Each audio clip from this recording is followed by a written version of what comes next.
Hello there! Andito po ako para i-share sa inyo ang aking ginawang modified team sport based in Philippine setting. Bale, ang isa sa mga goal ng activity ito is to target the physical fitness components of the invented modified games. So, isa din po ito sa aming final project sa aming PE class. So, let's start! Ang naisip at naimbento ko pong laro ay pinamagatang Bouncing Ball Tournament or sa maikling sabi, ito ay BBT game.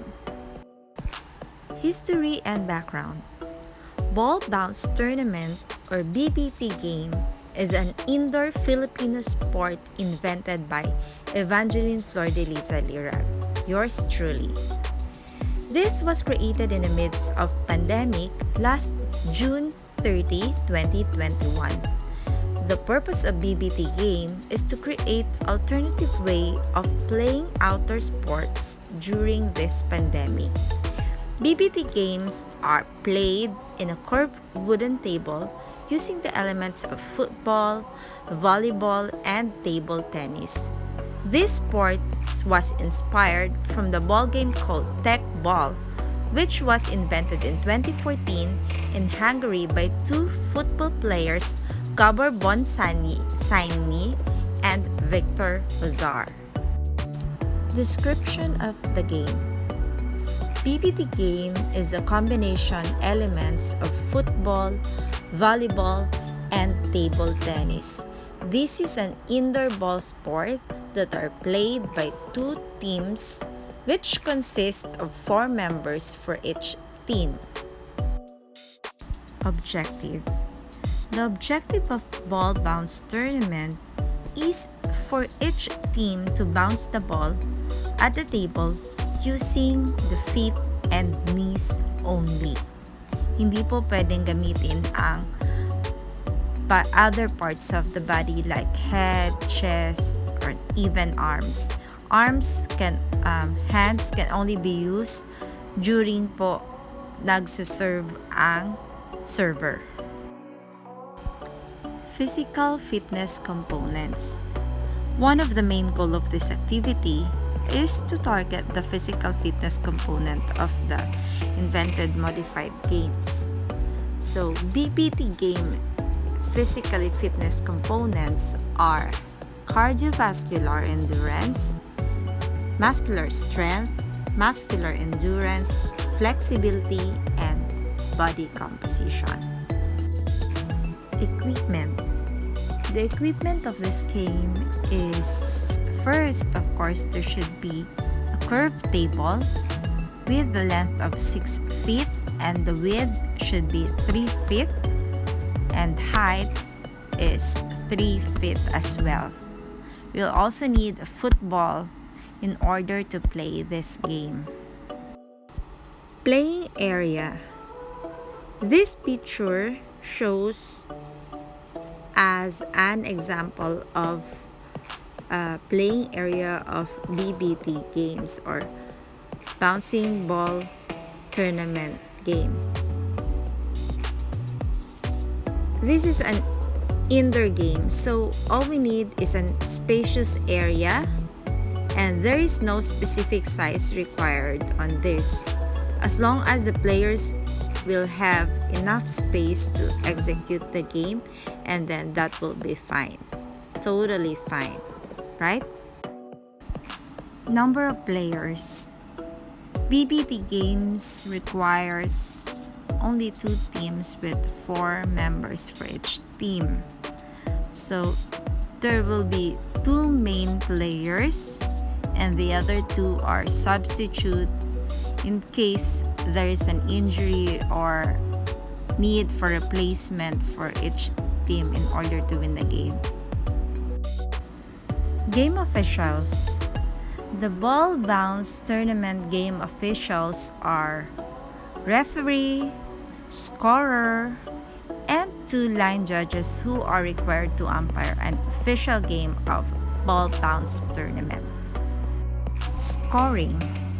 BBT game has 3 sets of game and first two sets are played to 12 points and the third set is played to 13 points. A team is awarded a point if the ball bounces at the table. But if the team server fails to serve the ball twice, it will be considered as second foul. And the score will be given to the opponent team. The mechanics and rules of the game. Number 1. Serving starts with the ball resting still on the palm of the server's stationary hand above the playing surface. Then number 2, the server player must serve in the line 4 feet away of the table. Next, a service attempt results in fault if the server is in the air at the moment of delivering the service. And the number 4, the ball must bounce on the table, which is very important in this field. The ball should bounce at the table, otherwise it will not be counted.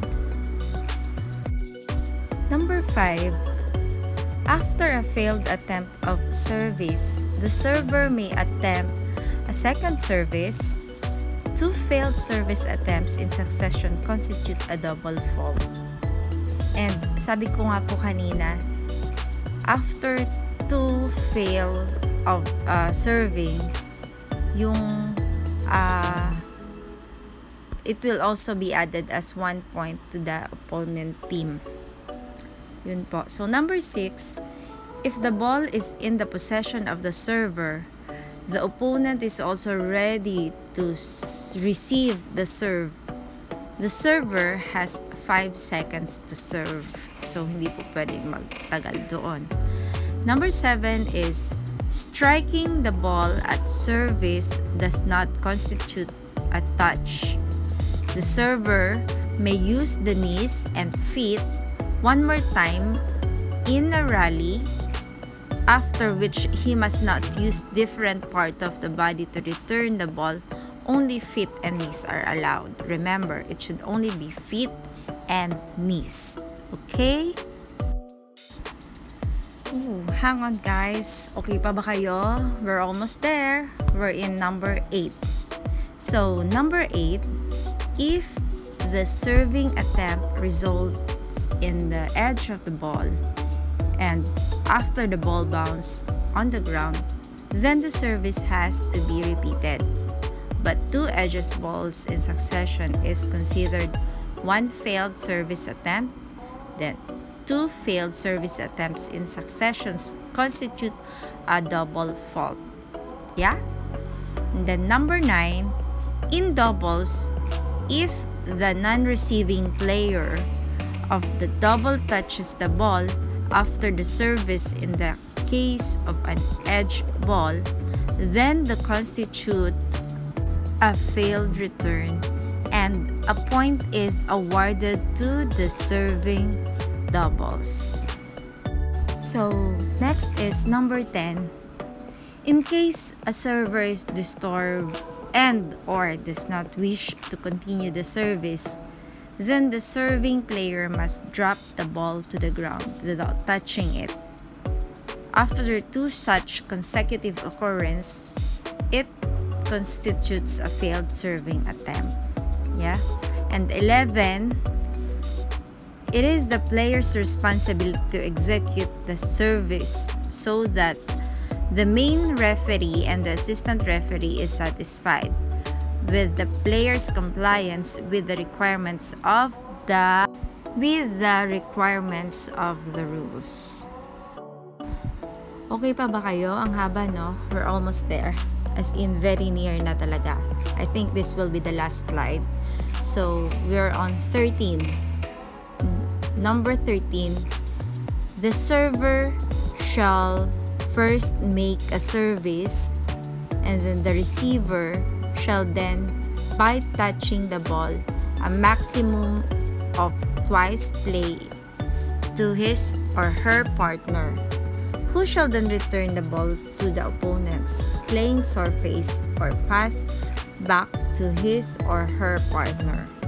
Each double teams can touch the ball a maximum of 3 times combined to return the ball. From then on, any player from each pair may receive the ball.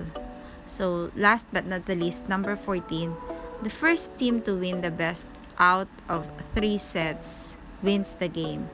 The first 2 sets, as I have said a while ago, is played to 12 points, and the third set will be played to 13 points. That's all. Thank you, and hope you learned something from my invented game.